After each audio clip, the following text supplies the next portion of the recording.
Territorio Reportaje. Porque todos tenemos una historia que contar. Con el periodista Agustín del Castillo.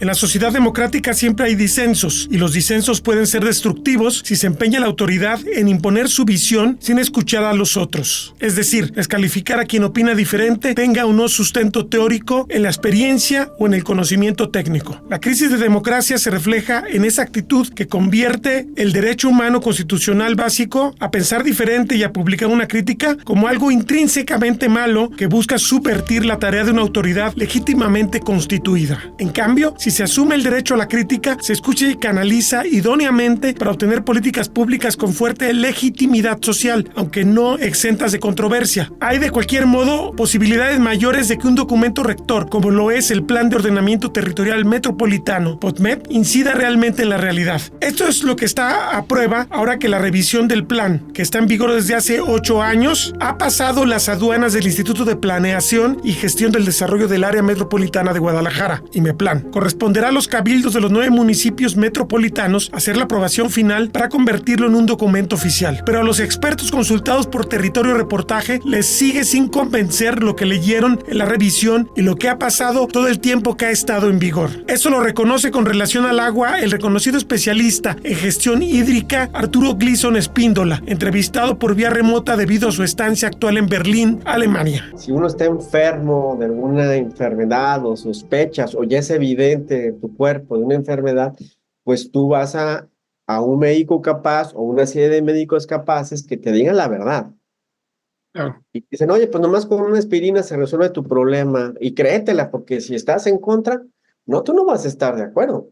Tú vas a buscar a otros expertos o vas a hacer un equipo para que te ayuden qué hacer y poder entonces entrarle al diagnóstico de veras y para saber qué tratamiento. Yo no he visto este proceso de veras, he visto ciertamente un POTMET, he visto un PIMI, un Programa Integral de Manejo de Inundaciones, pero no incluye, no le dan rigor científico, no hay evidencia, no hay metodología, no hay rigurosidad, y más bien son esquemas conceptuales sin fundamento, aislados, que a la hora de que no tienen un sustento científico, una investigación a fondo, pues obviamente los resultados quedan mucho a deber. Entonces, hasta que no haya pues esta inclusión de la ciencia, esta inclusión de los expertos, la asesoría, pues buscar junto con la sociedad, pues te digo, en pocas palabras, este modelo, este traje, esta visión que necesita la ciudad para pues garantizar su subsistencia en los próximos 20, 30 años, ¿no? Da la impresión de que estos modelos se hacen para seguir haciendo viables los negocios, o sea, como que la prioridad es hacer el negocio viable y no la salud de la ciudad. Así es, o sea, se cree que con el poder de la declaración ya es más que suficiente, ¿no? Se dice, no, ya hay 50 años de abastecimiento de agua, ya se resolvió el problema del Santiago a 70, sí, bueno, ¿pero dónde está la evidencia? ¿Dónde están las mediciones? ¿Dónde están los terceros que van a calificar que tus trabajos, que ese colector que vas a hacer tiene realmente un propósito porque va ligado a un proyecto integral? No existe.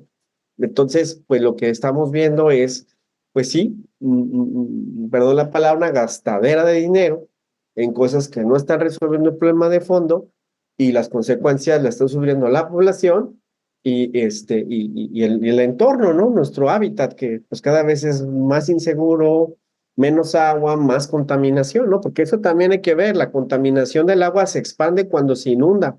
Pareciera ser que cuando llueve y se mezcla con aguas negras, no, es agua más limpia, no, se expanden los contaminantes y la gente cuando va caminando en la calle y va mojándose y tiene contacto con esta agua, pues también esa afectación a su salud, ¿no?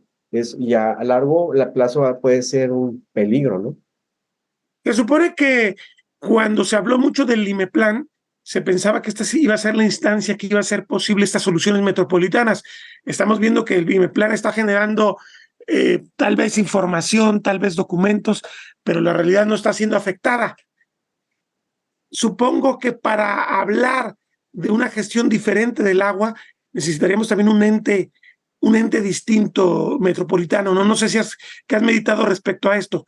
¿El IMEPLAN podría ser potenciado y convertido en ese ente, o necesitamos pensar en algo nuevo para que sea el que se encargue de gestionar la ciudad de forma hídrica?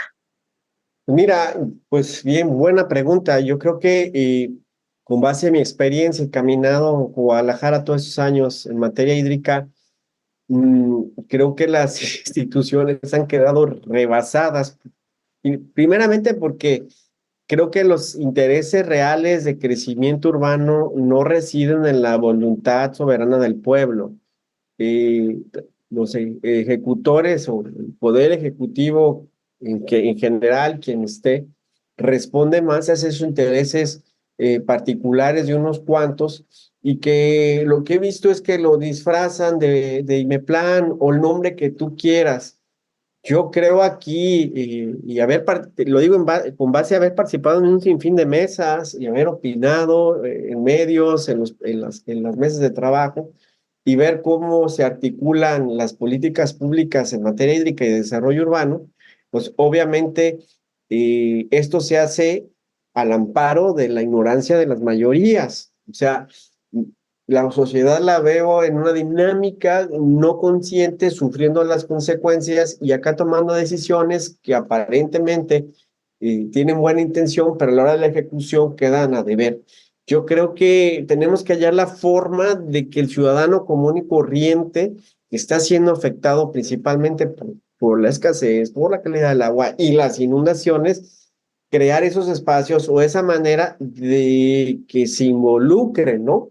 Y no sea hasta cierto punto que realmente la gente afectada forme parte de esos consejos, o quienes también, otra cuestión importante es quienes liderean estas instituciones que comentas, pues vemos con mucha tristeza que aún a pesar de su activismo ambiental de repente o su expertise, pues ceden ante las presiones. Y bueno, como bien dice, se genera un documento muy bonito, se presume, pero no veo a la gente involucrada. No veo a la gente expresando su opinión, ni tomada en cuenta ni plasmada. Bueno, ni los científicos que pudiéramos decir que de repente pudiéramos tener cierta influencia, tampoco somos usados para legitimizar sus programas, sus documentos que pues se quedan cortos, ¿no? Entonces, pues yo abogaría para que discutiéramos no en un ente más que cree más plazas de laborales, sino ver qué esquema nos funciona mejor para que la gente participe, se entere y los grupos que saben puedan integrarse. Mira, por ejemplo, yo he documentado en distintos, por el caso de Sydney Water, que es el CIAPA de Sydney, en un momento dado me tocó ver cuando Rodolfo Campo era el director de CIAPA, la directora de Sydney Water era una experta en finanzas del agua, ¿no? O sea, hay una serie de candados para que las personas que están en los consejos, que en el caso del CIAPA eran puros presidentes municipales, y acá eran expertos y gente conocedora de los temas, pues también sea la que dirige estos entes, ¿no? Porque si no está autónomo de las decisiones, en este caso el Ejecutivo, pues difícilmente va a haber esa independencia, esa ejecución, eh, pues objetiva y que evidencie, ¿verdad? La puesta en marcha de acciones, no en base a ocurrencias, sino procesos de investigación, análisis profundos, prueba y error, ¿no? O sea, requieres expertos en las instancias como el CIAPA, pero requieres también un puente con la ciencia, con los conocedores, con los académicos, y otro con la sociedad. Y pareciera que hay mucho temor, sobre todo a la sociedad, a que participen. No quieren que la sociedad participe, quieren quéjate y veo cómo lo resuelvo, pero la sociedad no está participando en las soluciones del agua, eso es evidente. No, y lo vemos con algo que a mí se me hace inconcebible, y es cómo es posible que varias, si no es cientos de colonias, están recibiendo pésima calidad de agua, y por un lado no nos podamos organizar como ciudadanos para exigirle al CIAPA y remover al actual director. O sea, en cualquier empresa privada donde no estés dando resultados, no se esperan un mes, no se esperan un año. Y aquí hemos visto que este problema, que es muy complejo, no es nada fácil, no está siendo resuelto. Entonces, por un lado veo la frustración de que no nos podemos organizar y por otro lado veo la impunidad de la falta de resultados que se van agravando y que no hay modo de remover, de un cambio. Entonces, pues ese tipo de cosas son las que debiéramos pensar, yo animaría, antes de crear otro ente que funcione igual, si no, un CIAPA 2, pues no, pero, a ver, pero vamos viendo si este CIAPA 2 o como le quieras llamar, o IMEPLAN 2, pues cómo hacemos que realmente quienes van a hacer tengan las decisiones, tengan el perfil adecuado y estén vigilados por la sociedad, ¿no? Y que la sociedad pueda, más allá de las representaciones populares de las diputaciones, pues integrarse a esa vigilancia, a esa, ¿cómo le podemos decir?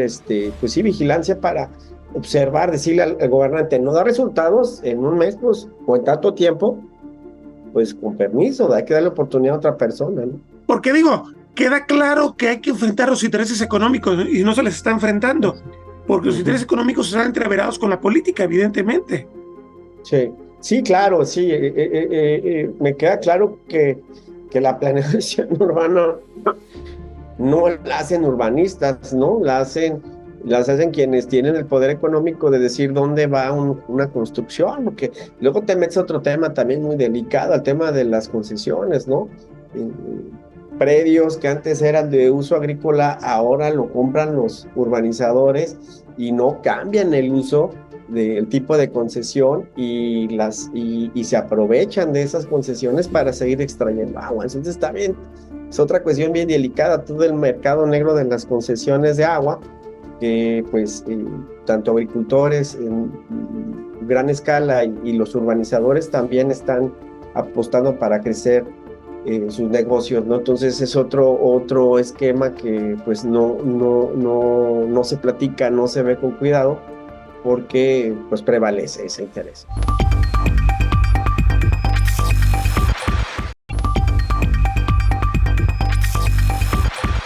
Sin duda, es indispensable saber si el POTMED sirve para articular una verdadera política ambiental metropolitana. El investigador de la UDG, Miguel Magaña Virgen, lo aborda en un documento que entregó a Territorio Reportaje. Mira, esto lo señalo en el último párrafo, en donde digo que el documento se elaboró por urbanistas, con criterio urbanista, con ambiciones urbanistas, con una visión urbanista anacrónica, quizá efectiva hace 200 años, pero sin tener en cuenta que las cosas ya no son iguales. No podemos seguir haciendo las cosas iguales, que antes se repiten las mismas propuestas, que se convierten más que en propuestas de planeación en ideales o intenciones o en cartas de buena intención. No hubo un criterio ambiental, no tiene criterios ambientales el documento. Posiblemente hubiera sido conveniente algún equipo de especialistas en el área ambiental que pues manejaran por lo menos una opinión. Realmente lo que sí se es muy claro que hay una tendencia a favorecer ese grupo importante económicamente, que es el grupo de los desarrolladores, de los urbanistas. Está como planteado hacia esa medida. Hay confusión de términos ambientales. Hacen cálculos sobre coberturas vegetales que se utilizan en el medio natural y no en el medio urbano. Los problemas de fondo siguen ahí, y no veo yo en el plan propuestas para resolver de raíz los conflictos, ¿no? En el caso sobre todo de las cuencas urbanas, las cuencas de la zona metropolitana, que no están delimitadas, planteadas, protegidas y demás. El uso del suelo no tiene que ser en función de intereses privados o intereses empresariales. El uso del suelo tiene que ser en función de la propia población. Tenemos el 63% de la población en el estado que vive aquí, o sea, la gran mayoría de la gente vive aquí, y esa gran mayoría pues tiene derechos a la ciudad, tiene derechos ambientales y una serie de situaciones. En este caso, te puedo decir que la propuesta de consulta de este plan, de esta propuesta de modificación del plan, realmente es solamente para cumplir el protocolo, porque realmente de esos 60% de población, pues los que realmente ven, analizan, y aún con un tiempo reducidísimo, un documento lleno de elementos y términos técnicos, más orientados hacia arquitectos, ingenieros o urbanistas, pues difícilmente la población lo va a leer, y si lo lee, pues difícilmente va a entender algunas cosas.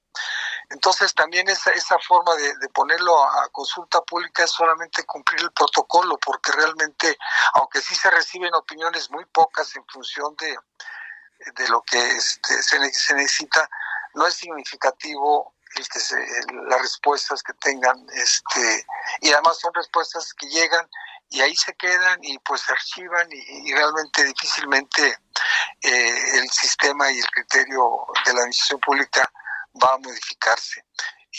Hay situaciones que también es muy importante, Agustín, no hay integralidad. Yo no sé si piensan que la integralidad es mencionar dependencias, y que sí mencionan muchas dependencias, pero ves que los criterios de esas dependencias, o por lo menos los criterios legales o los criterios de conducción de esas dependencias no aparecen en el plan.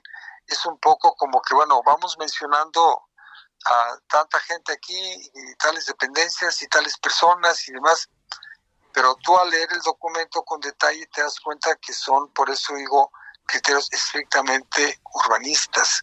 En el caso, por ejemplo, ahí te lo señalo, en el caso de arbolado, pues hablan de relacionar árbol BS personas. Entonces, pues eso es solamente un comentario al vuelo, porque el conflicto de emisión contaminantes tiene que ser en función de tu cobertura vegetal, o tu apoyo para generar oxígeno tiene que ser en función de la condición ambiental atmosférica, y o sea, no vinculan los trabajos o los éxitos, también, ¿por qué no decirlo que sí los tienen, de algunas dependencias? Entonces, esto se hace exclusivamente para el sector constructivo.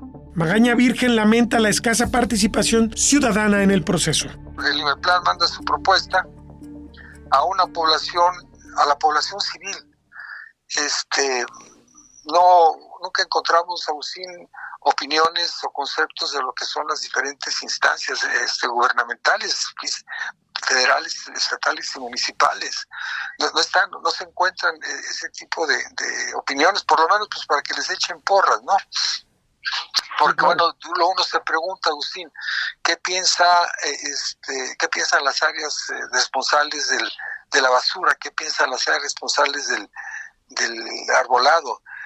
La condición de vialidad, las líneas de los tren ligero, pues no han desanimado el uso del automóvil, o sea, los hacen con criterios de desarrollo urbano. Las áreas naturales protegidas, que les ponen todos los nombres, como el Bajío, que haya tres denominaciones y demás, pues es solamente cumplir protocolos, Agustín. Entonces, el conflicto del agua, que también se menciona ahí, dicen pues el 90 y tantos por ciento, 97 y fracción por ciento tiene agua potable. Posiblemente tenga instalaciones, pero no tiene agua, porque el problema del agua, aquí en el barrio inclusive tenemos varios días, rompen las tuberías, siguen construyendo, meten edificios,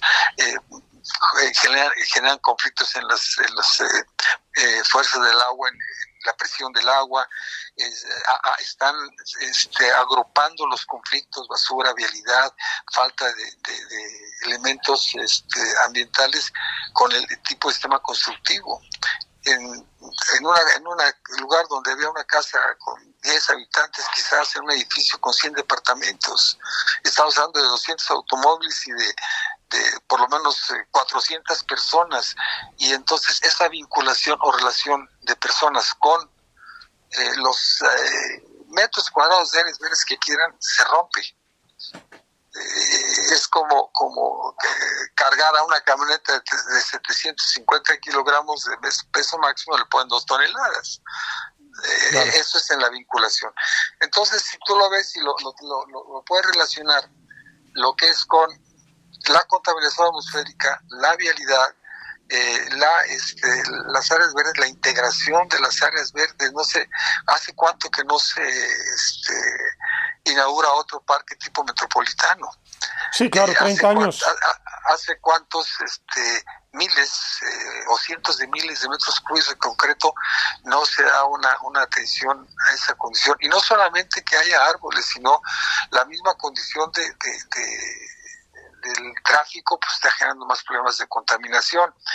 Tú sabes que no hay suficientes monitores, aún con lo que hace un par de días declararon solamente el 17, y eso lo dice el plan, el POET, el POTNET, solamente el 17% se da cobertura en el monitoreo atmosférico de la ciudad. Entonces, con 17% de cobertura de medición de la condición atmosférica, pues no puedes tomar decisiones significativas, y sigan apostando a los programas el caso de verificación. Va a ser gratis, pero eso no resuelve nada porque lo vamos a seguir pagando, todos los compromisos que de hecho, al ser gratis, todos los pagamos vía impuestos, ¿no? Pues a final de cuentas no es gratis. Pues no, porque lo que se le está pagando se está pagando inclusive la renta de las aplicaciones que utilizan ahí, se está pagando en los compromisos con los inversionistas que se metieron ahí, eso lo está pagando con dinero de contribuyentes. Y además no es, ¿cómo decirte? En ningún lugar de la República, por más que existan estos programas, no han resuelto significativamente. Si no puedes leer lo que hay, yo digo, ¿cómo puedes ver el éxito o la eficacia de ese programa si no sabes leer cómo está impactando positivamente el que estén o no afinados por los carros, por tipo y por... claro, digamos que... Por tipo y por edad. Porque, incluso... Bueno, Agustín, yo creo que el consumo de combustible que se da en la combustión interna, eso tiene que ser un indicador de qué se está emitiendo a la atmósfera de manera local, regional y puntual. Sí, claro. O sea, no el número de carros que haya. Tú dices, los carros particulares son más, pero también son los que duran más tiempo estacionados. En fin, perdón, te interrumpí, pero... No, lo que me refiero es que usted comentaba, y me parece una cosa un poco patética, que habiendo incluso algunas cosas que puedan tener ciertos indicadores que puedan ser de aliento, ni siquiera los vinculen. Porque a final de cuentas, como usted dice, pues sí, la verificación puede ser, ni siquiera sabemos si es buena o mala porque no está vinculada a nada, no tenemos indicadores para decir, mira, pasa esto cuando se verifica, se genera una reducción de contaminantes en esto, o se genera un cambio en el modo de movilidad, que además se nos olvida a los críticos del auto, que el auto casi siempre la gente lo adquiere por necesidad porque tenemos todavía un mal sistema de transporte colectivo, que esa sería la gran respuesta, ¿no? Pero fíjate que el transporte colectivo siempre ha estado orientado a la gente que utiliza camión o a la gente que no tiene vehículo. Pero si tú recorres la ciudad, que eso haces todos los días y eres muy observador, la cantidad de vehículos particulares que están estacionados, porque son gente que va a trabajar y claro, son los grandes estacionamientos de diferentes áreas, y ahí están 4, 5, 6, hasta 8 horas. No están contaminando, pero sí cuentan como contaminadores en función de número. Entonces se requiere decir, bueno, ¿cuánto combustible estamos sí, faltan datos gastando? Las gasolineras, Agustín, permanentemente, cada vez que sirven en un tanque, hay emisión de hidrocarburos. Tú lo ves, que eso que parece reverberancia, sí, pues es el gas que está saliendo cuando están aplicando gasolina. Si hay algunas gasolineras que tienen captación de gases, pues me lo han dicho porque lo he comentado con algunos de ellos, pues ¿para qué los captamos si no vienen a recogerlos? Entonces, eso es a donde yo hablo de que no hay integralidad. Una ciudad de este tamaño, o inclusive más pequeña, pero una ciudad no se puede manejar solamente con un criterio del urbanista, del que construye o del que hace ayudar. No es posible. Claro. La condición del agua es una gran cantidad de pérdidas que tenemos, manantiales. Luego te dice el plan que van a conservar los mismos niveles piezométricos del 30% del agua de los pozos que están y a tratar de recuperar. O sea, el mantener los mismos niveles piezométricos quiere decir que vamos a aguantar lo que está pasando. Su conclusión es lapidaria. El PODMED revisado es un documento que en el tema ambiental no solo no presenta soluciones para resolver o mitigar de raíz los conflictos ambientales ya crónicos en la ciudad, provocados por la dinámica insustentable urbana que nos caracteriza, sino que no contempla propuestas innovadoras, integrales, eficaces, eficientes y sobre todo que sumen. Este documento se elaboró por urbanistas, con criterio urbanista, con ambiciones urbanísticas, con una visión anacrónica, quizá efectiva hace 200 años, sin entenderlo o sin comprometerse con el urbanismo sustentable. Es por ello nuestro comentario de que la legislación ambiental no fue consultada. La ausencia de criterios ambientales, el uso de términos equivocados y de propuestas repetidas que no han sido exitosas, nos confirman que en materia urbana la ineficiencia e ineficacia tienen más peso que las acciones exitosas. Por otro lado, abunda Magaña Virgen, el objetivo del proceso establecido para la consulta pública es solo cumplir el protocolo y justificar la aplicación de los intereses inmobiliarios en primer término, concluye.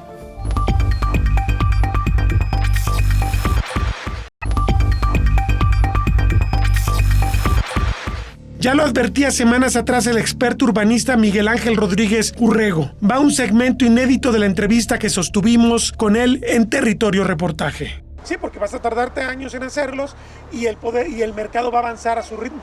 Pero es que este ya es un plan. O sea, ya debería consignarla. Debería decir, acá debe pasar esto, acá se debe hacer este eje, acá ya no debe desarrollarse esto, acá debe mitigarse esto. No está, porque es muy escueto en ese sentido. Está atendiendo lo que necesita atender y en este caso es la prioridad de desatorar cosas para crecer. Pero todo lo otro va a seguir con la inercia que trae, porque además no se va a parar. Claro, digamos que va a terminar haciendo el trabajo sucio a la industria inmobiliaria, al paso que vamos, pues. Pues se está legitimando toda la parte que necesita la industria inmobiliaria para crecer como ellos crecen orgánicamente. Es decir, al final también es cierto que este es el procedimiento. Si se aprueba este PODMED, pues se aprobó y hay que sufrir las consecuencias. Se está siguiendo el procedimiento. ¿Qué puede hacer la sociedad? ¿Qué puede hacer el ciudadano que ve la gravedad de lo que se asoma si se aprueba de este modo el nuevo PODMED para defender los intereses? Pues hay manera jurídicamente de, pues no sé, lo que ha pasado con muchos planes parciales que de repente se mete un amparo y los detienen, que es lo que le pasó mucho a Zapopan.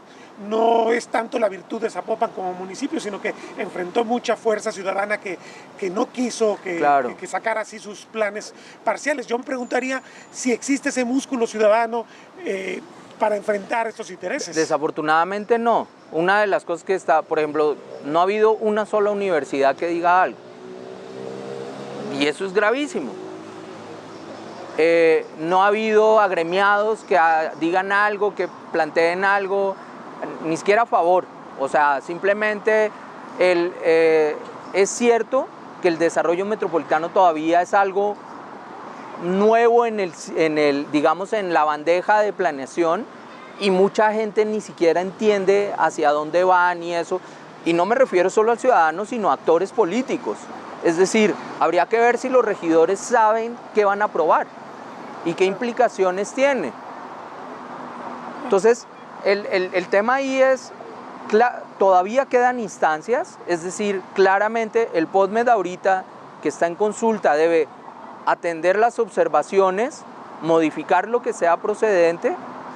En el PODMED que está hoy vigente hubo un proceso de adecuación de ese proyecto con los municipios interno, porque los municipios no lo aceptaron con las solas modificaciones de la consulta, y yo creo que eso es parte de lo que tiene que seguir en el instrumento, y todavía siguen las instancias de aprobación, que es la Junta de Coordinación en primer paso, que tiene que ser unánime, y que yo veo complicado que se dé, porque cambió la balanza política, claro. Porque además hay unos, digamos, así como se benefician unos municipios, hay otros que claramente están saliendo, ¿cómo decirlos?, menos beneficiados, claro. de la repartición. Exacto. Y eso es complejo de manejar, no es tan sencillo, además con un contrarreloj. Que uno pensaría cuando tuvieron Cuando un solo partido tuvo mayoría del Congreso y mayoría de municipios, pudo haber sacado un montón de reformas positivas que habrían alineado ya todo esto y pues no se aprovechó.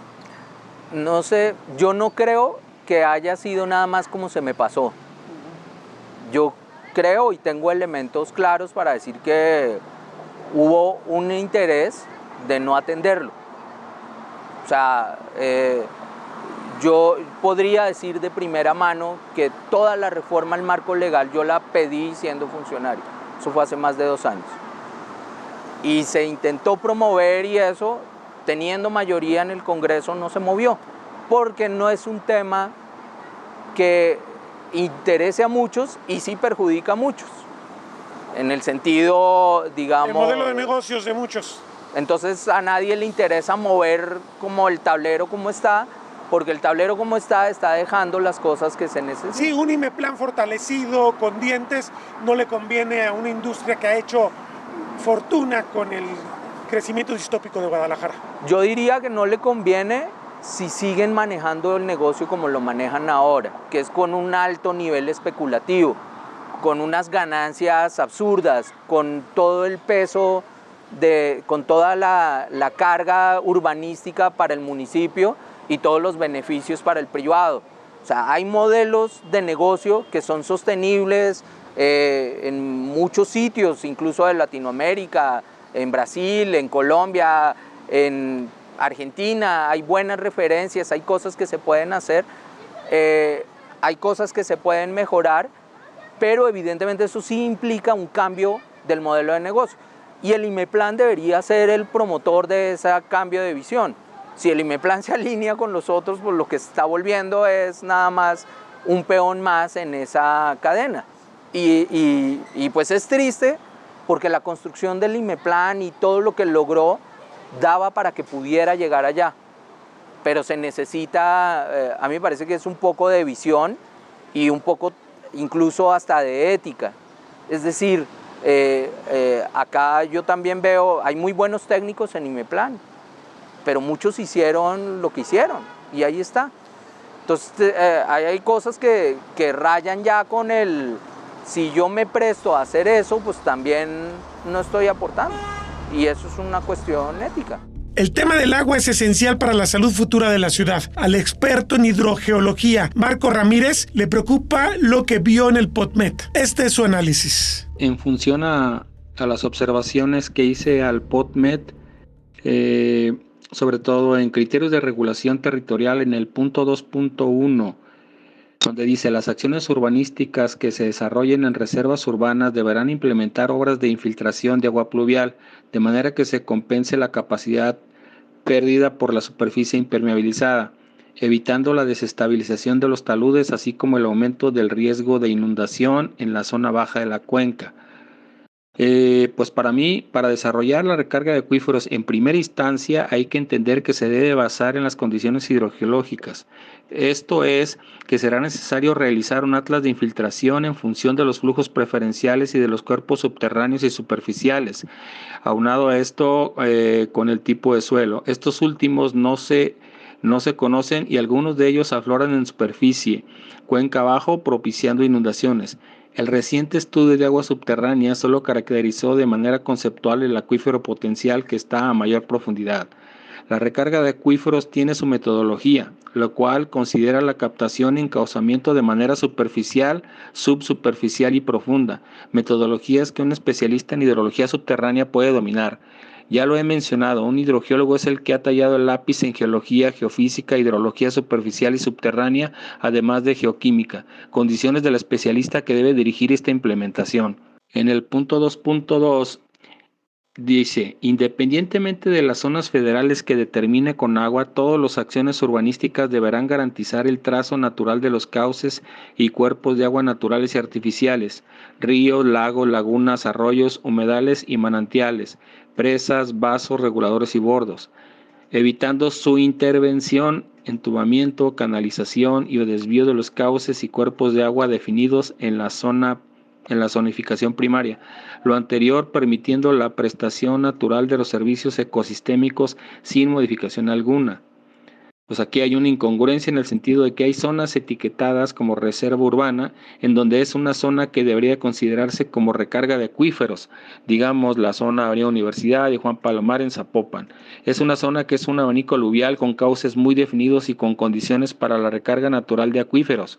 En el punto 2.3, las acciones urbanísticas, particularmente las horizontales plurifamiliares de mediana y alta densidad, destinadas a vivienda, así como los usos industriales, deberán contar con sistemas de captación de agua de lluvia que reduzcan el consumo de agua de pozo. En este punto de captación de agua de lluvia, debe considerarse como tal la captación de agua para su uso y infiltración, ya que en su calidad de manera general es buena. Por ninguna manera deben causarse el drenaje de aguas negras. En el punto 8.4 dice, toda acción urbanística deberá garantizar que el área libre del predio, que está determinada al aplicar el coeficiente de ocupación de suelo conforme a las normas de cada zona, esté integrada por 30% de área vegetada, 20% de área impermeable y 50% de área permeable, debiendo incorporar diversas técnicas de infraestructura verde y azul, por ejemplo, pavimento permeable, modular como el empedrado y el adoquín para estacionamientos, entre otras técnicas como pozos de infiltración, jardines de lluvia o jardines microcuenca, de manera que permitan la infiltración de agua. Aquí es donde entra la situación del coeficiente de ocupación de suelo. Se debe tomar en cuenta también de la superficie hacia abajo. Esto es que las construcciones subterráneas también estén regidas por el coeficiente. Esto para dejar condiciones naturales para permitir la infiltración y el flujo de los cuerpos hídricos subsuperficiales que tienen flujos horizontales. En el punto 2.1.1.2 dice, desarrollar un programa de monitoreo periódico de calidad del agua de los cauces y cuerpos de agua prioritarios en el área metropolitana de Guadalajara con base en el apartado 3.1 hidrología superficial del presente documento. Bueno, a mi punto de vista se debe llevar de manera permanente, pero no solo de la calidad, sino de la disponibilidad y de la hidrodinámica como tal. En el punto 2.1.1.3 dice, generar los estudios necesarios que identifiquen la vulnerabilidad del recurso hídrico por contaminación, sobreexplotación y agotamientos de las fuentes de agua superficiales y subterráneas destinadas para el abastecimiento del área metropolitana de Guadalajara. La vulnerabilidad se debe de analizar para el acuífero libre y para el acuífero semiconfinado. No se puede hablar de sobreexplotación si no se ha realizado el cálculo real de la disponibilidad. Para esto se necesita el censo total de aprovechamientos y para establecer el uso consultivo y sus volúmenes de consumo, además de los componentes de entradas y salidas que en pocas palabras se define como balance del acuífero. Para el agotamiento de las fuentes de abastecimiento se deben de hacer primero identificando los sitios y las zonas con estas condiciones, con la piezometría real, definir los conos de abatimiento, además de realizar las pruebas de aforo. Lo que no se mide no se conoce. Será de vital importancia la construcción de piezómetros. Y bueno, aquí en el otro punto que dice el 2.1.1.5, desarrollar un sistema metropolitano de monitoreo para medir y evaluar constantemente los niveles piezométricos, así como la cantidad y calidad de agua subterránea de los sistemas hidrogeológicos. La implementación del sistema de monitoreo se basa en tener la instrumentación para la medición, la plataforma para su análisis y su modelación, además de su difusión para consulta en tiempo real. Eso debe de ser. Ahora viene en el 2.1.1.6, desarrollar una base de datos metropolitana con variables geológicas y litológicas que contribuye a determinar los perfiles estratigráficos de los sistemas hidrogeológicos del área metropolitana de Guadalajara a partir de los estudios geológicos, geofísicos y de impacto ambiental. Aquí se tendrán que realizar pruebas de geofísica de mayor alcance. Las realizadas en estudios anteriores no pasaron de los 300 metros de profundidad y la cobertura de la mancha urbana ha crecido, entonces han cambiado bastante las condiciones hidrogeológicas. En el último punto que hay de observación, que es el 3.1.2.4, dice complementar el Atlas Metropolitano de Riesgo con el análisis de los fenómenos sanitario, ecológicos, socioorganizativos y químico-tecnológicos, así como la actualización de los riesgos hidrometeorológicos contemplando las variaciones en la precipitación y temperatura bajo escenarios de cambio climático. Bueno, en esto se debe considerar el ciclo completo del agua. Este atlas de riesgo no contempla la hidrología subterránea.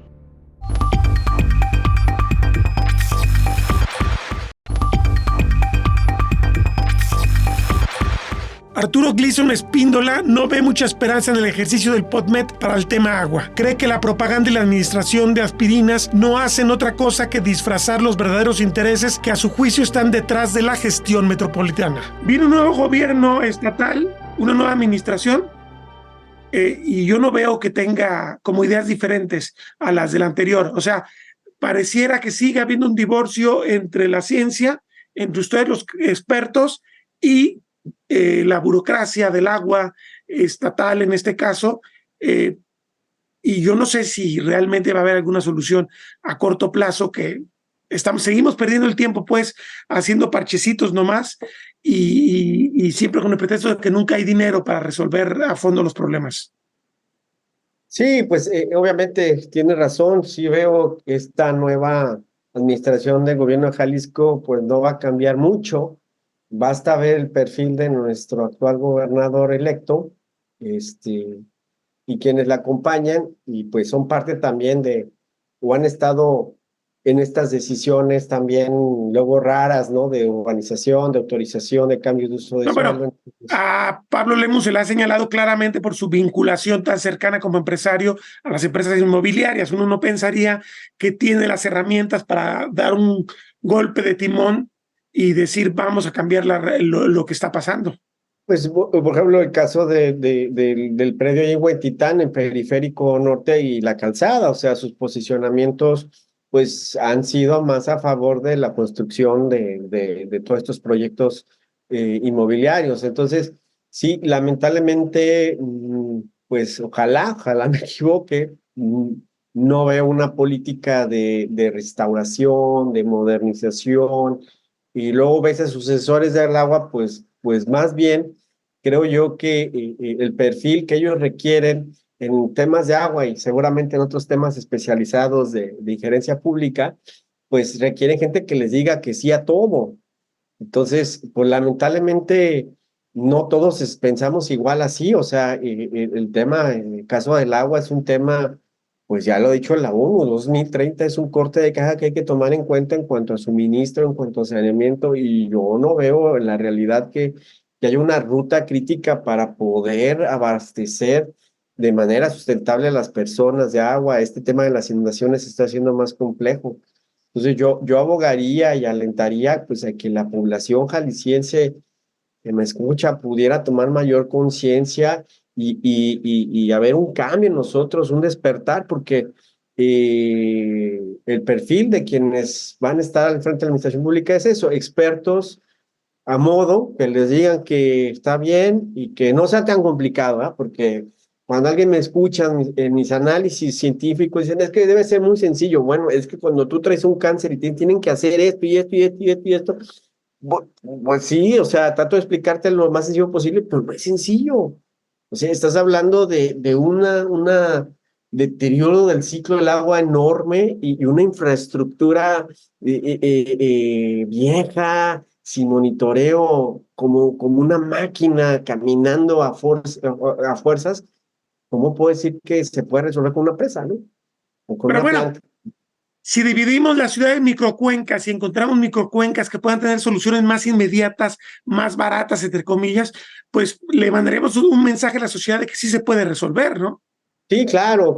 O sea, yo creo que ahí sería empezar por eso, lo que viene es en cachos, en áreas, analizar, que pues nos den el beneficio de la duda al gobierno estatal, ¿no? Que, a ver, vamos a emplear un proyecto piloto bien diseñado, un protocolo, con el mayor rigor científico, tecnológico, y empezar a medir, a ver, la cuenca, ponle tú la del San Juan de Dios, que es desde el Cerro del 4 hasta la Barranca, es de las más grandes, o a lo mejor la de Osorio, que es de 2.500 hectáreas, ¿no? O la de Atemajac, no está Plaza Patria, o vamos viendo microcuencas y vamos escalando, así como se ha expandido la enfermedad, vamos curando cachito por cachito, por decirlo así, o cuenquita por cuenquita, para poder irnos homologando y ir también justificando el por qué hay que meter más dinero. Yo creo que pudiera ser también una alternativa muy real, ¿no?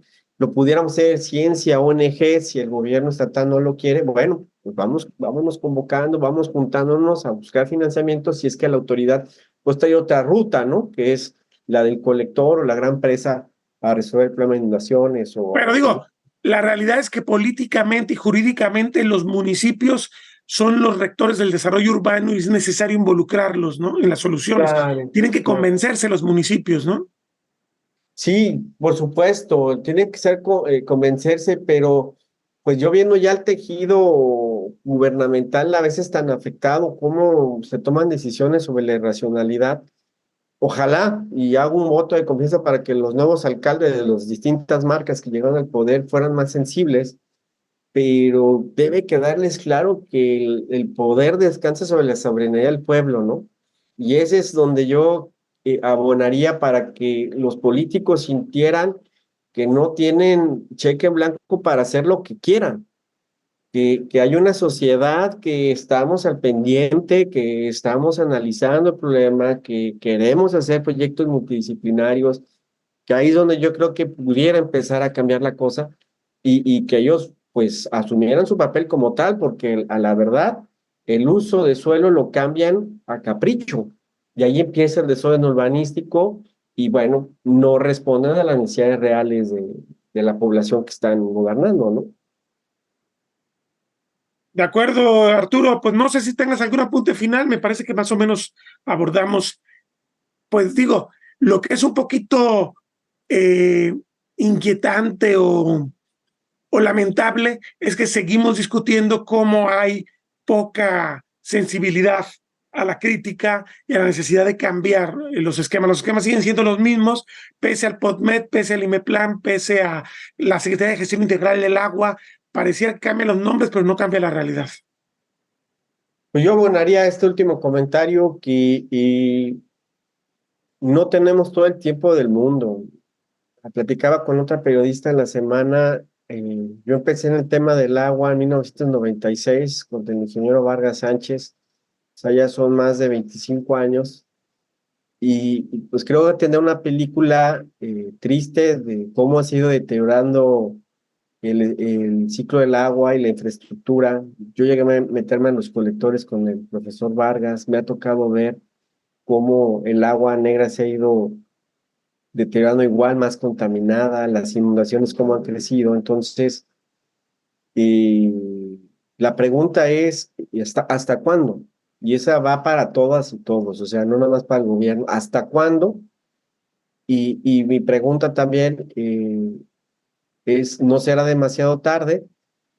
No sé, es algo que debemos cuestionarnos todas y todos, porque de alguna otra manera sí pagamos impuestos, estoy de acuerdo, pero también tenemos la responsabilidad de estar al pendiente de lo que está pasando en nuestra ciudad. Y yo veo ahí una apatía muy grande en la población y la animaría, con todo respeto, a que despertáramos para ponernos las pilas, porque pues los científicos, y pues tú conoces mi trayectoria, pues hemos estado años y años estudiando el tema y bueno, vamos probando, vamos viendo, o sea, vamos ejecutando, vamos monitoreando, vamos documentando para que podamos resolver el problema antes. De lo contrario, yo no sé si tengamos todo el tiempo del mundo ante una eventual crisis de escasez de agua por la sequedad de los acuíferos, por ejemplo, ¿no?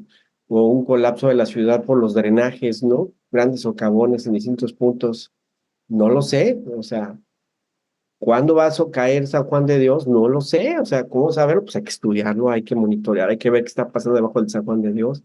Entonces, pues yo haría esas reflexiones, ¿no? A todas y todos, partidos, grupos, sectores de la población, para, para unirnos, ¿no? Y ver por el interés común, más allá particular de cada quien, ¿no? Lo cierto es que la aprobación del nuevo POTMED está en su fase final, pues la Junta Metropolitana ya dio el sí en una sesión sin presencia de la prensa, como ha sido la nota durante los 6 años de gobierno del saliente mandatario Enrique Alfaro Ramírez. La autoridad confía que las carencias reconocidas en el ejercicio de 8 años sean subsanadas y emane una ciudad mejor en los siguientes años, pero admite que el objetivo central, regularla, no parecerá resolverse pronto. Es decir, la ciudad seguirá creciendo, no obstante contar con 250,000 viviendas solas donde podrían vivir 1 millón de personas, y no obstante que no se espera que haya más de 1 millón de personas que ahora en cualquier momento de este siglo. La dispersión urbana será acotada, mas no detenida. Patricia Martínez Barba, directora general del IMEPLAN, afirmó en esa sesión del pasado 21 de septiembre que el POTMED reduce 45% las áreas urbanizables, lo que genera protección, e incrementa 8% las áreas no urbanizables con respecto al instrumento vigente desde 2016. Explicó que gracias a los ciudadanos se fortaleció el diagnóstico con la realización de 13 talleres y la consulta pública en que participaron más de 100 personas de manera directa y se generaron alrededor de 47,000 interacciones en el micrositio oficial 2024. ¿Será la realidad la que le dé la razón o la desmienta? Territorio Reportaje. Porque todos tenemos una historia que contar. Con el periodista Agustín del Castillo.